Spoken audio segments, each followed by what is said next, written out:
అదే తెలియడం లేదు హర్ష. రోజా, నిషా. వస్తున్నాను అత్తయ్య. అయ్యో అతను వచ్చేసాడేమో, ఇప్పుడెలా?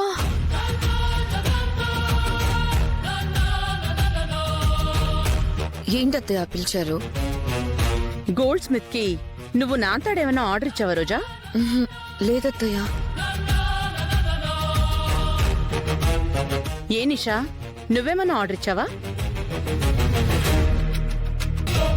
ఇతనే కదా వచ్చేసాడు. అయ్యో, నిజం తెలియకుండానే నాంతాడు వరకు వెళ్ళిపోయావు నిషా. లేదంకల్, నేనేం ఆర్డర్ ఇవ్వలేదు. మా ఇంట్లో ఎవరు ఇవ్వలేదంటయ్యా.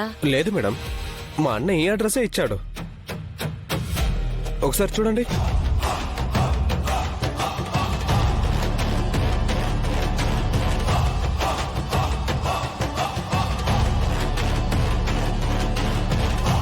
అతను అంతగా చెప్పి చూపిస్తున్నాడు అంటే ఇంకెవరిక్కడ? నువ్వే కదా.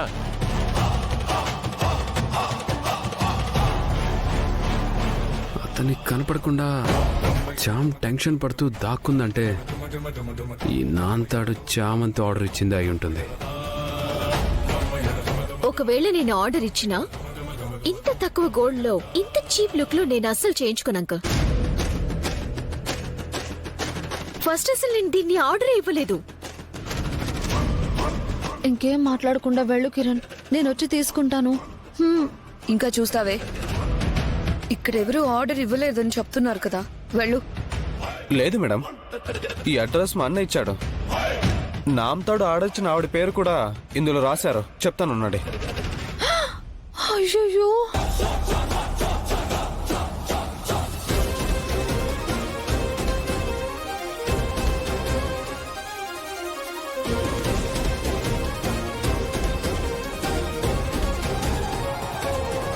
దేవుడా, ఇప్పుడు నా పేరు గనక చెప్తే నా గుట్టంతా బయటపడిపోతుంది. నన్ను కాపాడేదెవరు? అతను గాని పేరు చెప్పేశాడంటే తెలిసిపోతుంది నేనే అని. అరే, ఎవరు ఆర్డర్ ఇవ్వలేదంటే వినవేంటయ్యా? ఈ అడ్రస్ ఇచ్చాడు, పేరు రాశాడు అంటున్నావు. అమ్మయ్యా, ఏనేమో నేను చూస్తానుండు. ఇటు చూస్తాను.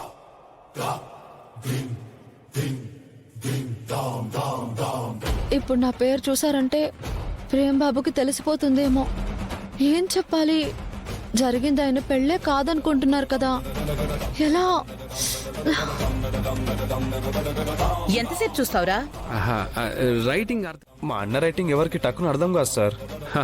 కదా, ఇప్పుడు నాకు అర్థమైంది. ఈ రైటింగ్ అర్థం కాక నువ్వు కన్ఫ్యూజ్ అయ్యావు.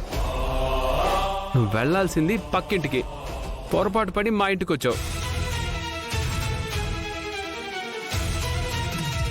అవునా సార్?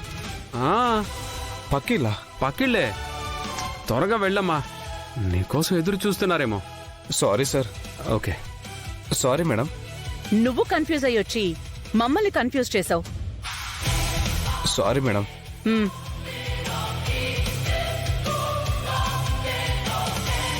అమ్మయ్యా, ప్రేమ్ బాబుకు తెలియకుండా, ప్రేమ్ బాబుకి రైటింగ్ అర్థం కాక పక్కింటికి పంపించేశారు. తెలియకుండానే కాపాడారు బాబు గారు. థ్యాంక్స్.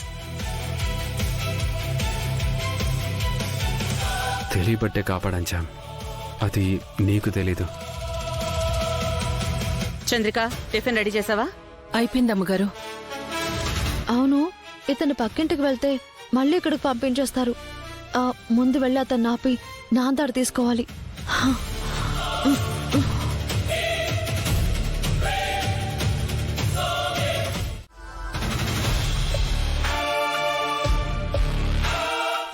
క్షమించండి.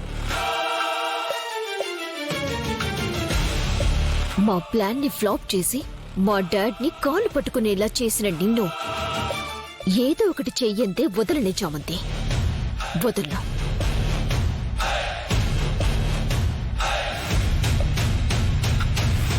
నిషా, ఏం ఆలోచిస్తున్నావు? ఏం లేదక్కా, ఏదో ఉందని అయితే అనిపిస్తుంది. ఒకటి చెప్తాను, విని ఆన్సర్ చేయి. చెప్పక్క. ఇప్పుడు నేను సార్ పెళ్లి చేసుకున్నాం. మా పెళ్ళి అవ్వడం వల్ల నేనెంత అదృష్టవంతురాలనో నాకు తెలియదు, కానీ బికాస్ ఐఎమ్ ప్రిన్సెస్ కదా. సో నన్ను మ్యారేజ్ చేసుకోవడం వల్ల అరుణ్ సార్ చాలా అదృష్టవంతుడనే చెప్పాలి. అలాగే ఈ కుటుంబానికి కాబోయే కోడలుగా నువ్వు, ఈ కుటుంబం అంతా చాలా అదృష్టవంతులు. ఇక్కడి వరకు రెండు కాస్త ఈక్వలే అయినా ఇక్కడి నుంచి వస్తే సార్కి నాకు మధ్య అండర్స్టాండింగ్ చాలా బాగుంటుంది. కానీ ప్రేమ్కి నీకు మధ్య అండర్స్టాండింగ్ అన్న పదమే లేదు. మీ మధ్య ప్రేమే లేదు. ప్రేమ్ నీ విషయంలో చూపించేది ఒట్టి వేషమే. అటువంటప్పుడు నీ మీద చాలా అనుమానం వేస్తుంది. దేనికి? అక్కడికే వస్తున్నాను. డిఎన్ఏ టెస్ట్ చేస్తే ఒకటి పాజిటివ్, ఒకటి నెగటివ్. ఎలా? అంతా ప్లాన్ చెప్పి కోర్టులో కేసు వేస్తే దాన్ని ఫ్లాప్ చేసుకున్నావు. దాని ముందు మోకరిల్లినట్టే అయ్యావు. ఎందుకు ఇవన్నీ జరుగుతున్నాయి? ఇప్పుడు నాకు కావాల్సిన ఆన్సర్. అసలు నీ ప్రెగ్నెన్సీకి కారణం ప్రేమేనా? ప్రేమేనా? ప్రేమేనా? నీలో పెరుగుతున్న బిడ్డకి తండ్రి ప్రేమేనా?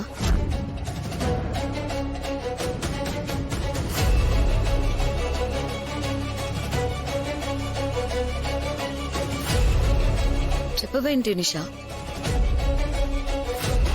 నీ దగ్గర ప్రతి విషయంలోనూ ఓపెన్ గా ఉంటున్నాను. నువ్వే నా దగ్గర ఓపెన్ గా ఉండట్లేదు అనిపిస్తుంది. ఏదో దాస్తున్నావు అనిపిస్తుంది. నేనేం దాయట్లేదక్క, నువ్వే ఏదో ఊహించుకుంటున్నావంతే. నాది ఊహ అని సరిపెట్టుకోలేను నిషా. ఎందుకంటే ప్రేమ్ బల్ల గుద్ది మరి నీ ప్రెగ్నెన్సీకి తనకి సంబంధం లేదు అని అంటున్నాడు. మినిస్టర్ కూతురువి, వేల కోట్ల ఆస్తికి అధిపతురాలివి. నిన్ను పెళ్లి చేసుకోవడానికి ఎవరైనా ఉవ్వెళ్ళూరుతారు. అలాంటి వాళ్లతో డేటింగ్ చేయడం కూడా గొప్ప వరంలా భావిస్తారు.